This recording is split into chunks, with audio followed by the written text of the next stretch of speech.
하나님 말씀 잠언 14장 20절부터 35절까지 말씀입니다. 잠언 14장 20절부터 35절까지 말씀, 구약 성경 926페이지. 잠언 14장 20절부터 35절 한 절씩 읽고 마지막 절은 함께 읽습니다. 가난한 자는 이웃에게 미움을 받게 되나 부요한 자는 친구가 많으니라. 이웃을 업신여기는 자는 죄를 범하는 자요, 빈곤한 자를 불쌍히 여기는 자는 복이 있는 자니라. 악을 도모하는 자는 잘못 가는 것이 아니냐. 선을 도모하는 자에게는 인자와 진리가 있으리라. 모든 수고에는 이익이 있어도 입술의 말은 궁핍을 이룰 뿐이니라. 지혜로운 자의 재물은 그의 면류관이요, 미련한 자의 소유는 다만 미련한 것이니라. 진실한 증인은 사람의 생명을 구원하여도 거짓말을 뱉는 사람은 속이느니라. 여호와를 경외하는 자에게는 견고한 의뢰가 있나니 그 자녀들에게 피난처가 있으리라. 여호와를 경외하는 것은 생명의 샘이니 사망의 그물에서 벗어나게 하느니라. 백성이 많은 것은 왕의 영광이요, 백성이 적은 것은 주권자의 패망이니라. 노하기를 더디하는 자는 크게 명철하여도 마음이 조급한 자는 어리석음을 나타내느니라. 평온한 마음은 육신의 생명이나 시기는 뼈를 썩게 하느니라. 가난한 사람을 학대하는 자는 그를 지으신 이를 멸시하는 자요, 궁핍한 사람을 불쌍히 여기는 자는 주를 공경하는 자니라. 악인은 그의 환난에 엎드려져도 의인은 그의 죽음에도 소망이 있느니라. 지혜는 명철한 자의 마음에 머물거니와 미련한 자의 속에 있는 것은 나타내느니라.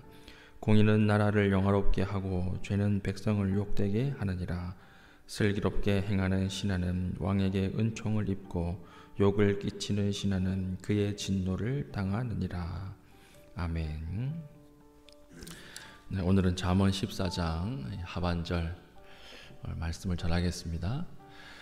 하나님이 공평하다고 생각하십니까? 성경의 많은 경우에 하나님은 공평하지 않습니다.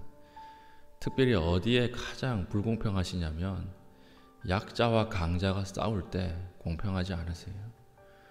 하나님이 중간적 입장을 취하실 때 어떻게 중간을 만드실까요?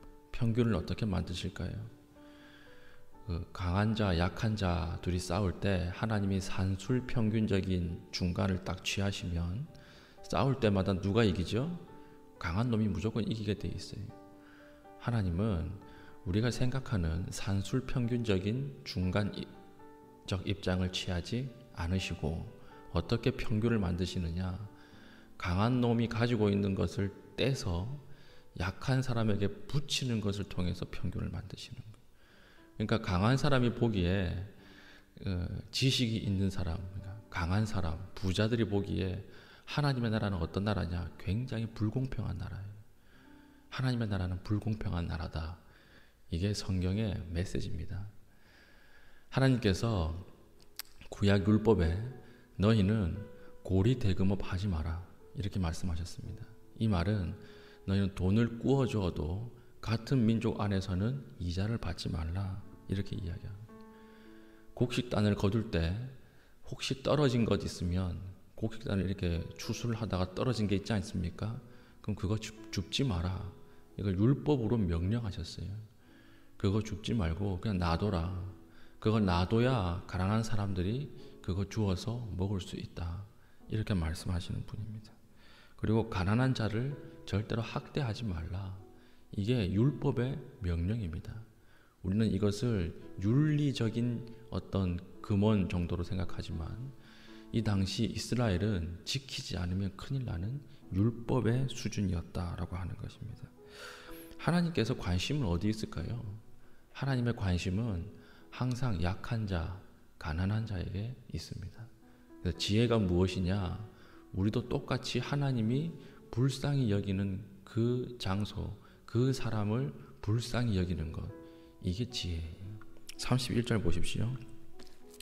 가난한 사람을 학대하는 자는 그를 지으신 이를 멸시하는 자요, 궁핍한 사람을 불쌍히 여기는 자는 주를 공경하는 자니라. 자, 하나님께서 가난한 자에게 한 것이 나에게 한 것이다, 이렇게 이야기해요.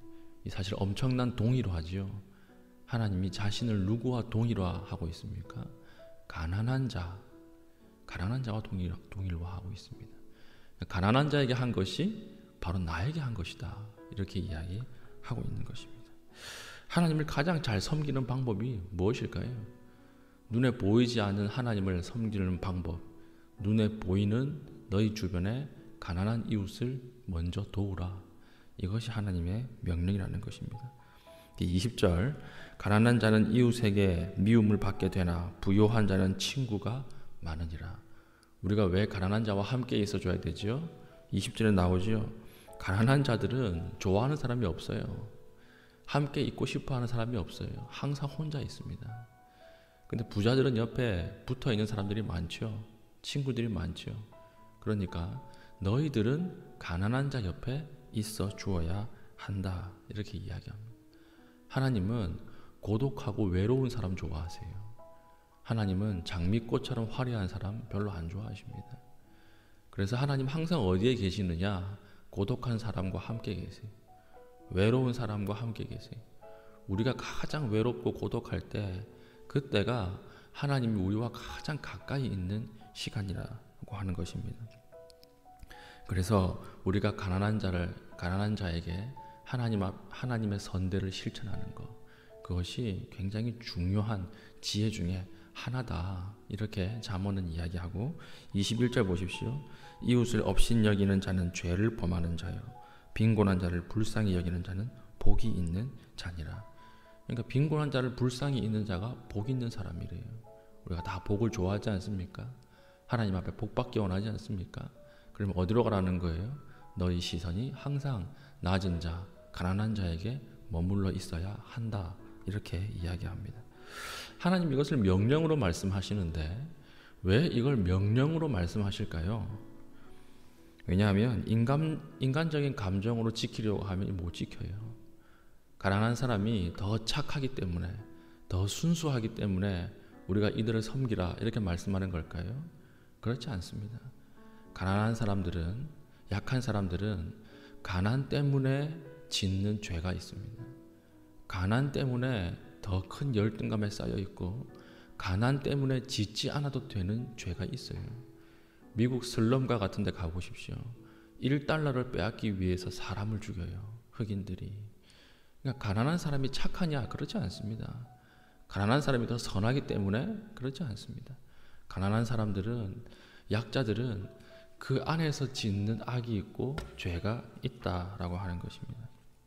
하나님께서 더 착하기 때문에 도와주라, 이 말씀이 아니라 이건 명령이에요. 그냥 그렇게 하라라고 하는 것입니다. 왜냐하면 이 가난의 문제에 있어서는 국가가 절대로 해결할 수 없기 때문에 그렇습니다. 우리는 복지를 잘 실천하면 복지 국가가 되고 모든 사람이 다 잘 살 수 있다라고 생각하는데, 그건 인간의 악과 탐욕과 이기심을 너무 긍정적으로 바라본 결과예요. 인간은 제도로서 절대 가난을 해결할 수 없습니다. 국가의 제도나 국가의 이 법률은 보조적 수단이고, 주된 수단은 누가 해야 될까요? 이웃이 감당해야 돼요. 옆 사람이 감당해야 돼요. 같은 공동체 안에서 감당해야 돼요. 그때 가난한 자에 대한 선대가 이루어질 수 있는 것이지, 국가가 법률을 재정비해서는 절대로 가난한 자를 구제할 수 없다라고 하는 것입니다. 그래서 하나님은 국가에게 이것을 맡기지 않고 개인에게, 개인의 손에 가난한 자들을 붙여두셔서 그들이 구제를 받게끔 하였다라고 하는 것입니다. 우리는 이 명령을 실천할 때 어떻게 실천할 수 있을까요? 우리 1차적으로 주변에 있는 가난한 사람들을 먼저 돌보아야 할 것이고, 두 번째는 우리가 어떤 정치적 공약이나 새로운 법을 대할 때도 어떤 시각으로 봐야 될까요? 이 법이, 이 공약이 약자, 가난한 자에게 좋은 법인가? 이것을 먼저 생각해야 돼요. 그래서 우리 기독교인들은 어떤 특정한 인물이나 특정한 정당에 대해서 절대적 지지를 보내서는 안 됩니다. 우리는 선지자적 간격을 가지고 상대적 지지를 할 수 있을 뿐이에요. 이 사람의 공약과 이 정당의 법률이 약자와 가난한 자, 하나님의 관심이 있는 그 법률에 옳은가? 옳으면 지지하는 거예요. 그러나 옳지 않고 인간의 이기심과 탐욕을 부추기는 법률을 만드는 정당이나 그런 개인이라면 단호히 우리는 지지할 수 없다라고 하는 것입니다. 그러니까 기독교는 무조건 이런 정당을 지지해야 한다. 그런 거 없지요. 왜 그렇습니까? 상대적 지지가 바로 하나님이 명령하신 오늘 이 잠언 말씀을 지키는 실천하는 방식이다라고 하는 것입니다. 그리고 우리가 더 나아가서 실천할 수 있는 건 무엇일까요? 장애인 주차장에 주차하지 않는 것. 여러분, 우리 교우들은 아무리 바빠도 장애인 주차장에 주차하지 마시기 바랍니다. 왜 그러냐? 집안에 아픈 아이들이 있으면요, 그 집안이 넉넉할 수 없어요. 항상 가난하고 쪼들리는데, 근데 이 아이 치료 때문에 차를 한 대 사긴 사야 되거든요. 근데 아이가 급할 때 병원에 가야 되는데 이 장애인 주차장에 차가 다 들어박혀 있어가지고 차 주차장소를 막 돌다가 찾지 못하면 핸들을 붙잡고 울어요. 우리는 왜 이렇게 살아야 되나? 하나님이 그 주차장에 대져 있는 정상적인 차를 절대로 좋게 보지 않습니다. 기쁘게 여기지 않는다는 거예요. 우리가 1차적으로 직접적인 도움을 주지 못하더라도 그들의 눈에서 눈물이 나게 해서는 안 된다라고 하는 것이죠. 그러니까 진짜 급한데 주차 장소가 없다 그러면 제가 팁을 하나 드릴게요. 도로 중앙선에 대십시오. 중앙선에.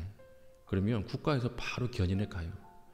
차라리 벌금을 낼지언정 주차장, 가난한 사람이 쓰고 장애우들이 쓰는 주차장에 주차하지 않는 것, 이것도 우리가 이 말씀을 적극적으로 지키는 것이다 라고 하는 것입니다.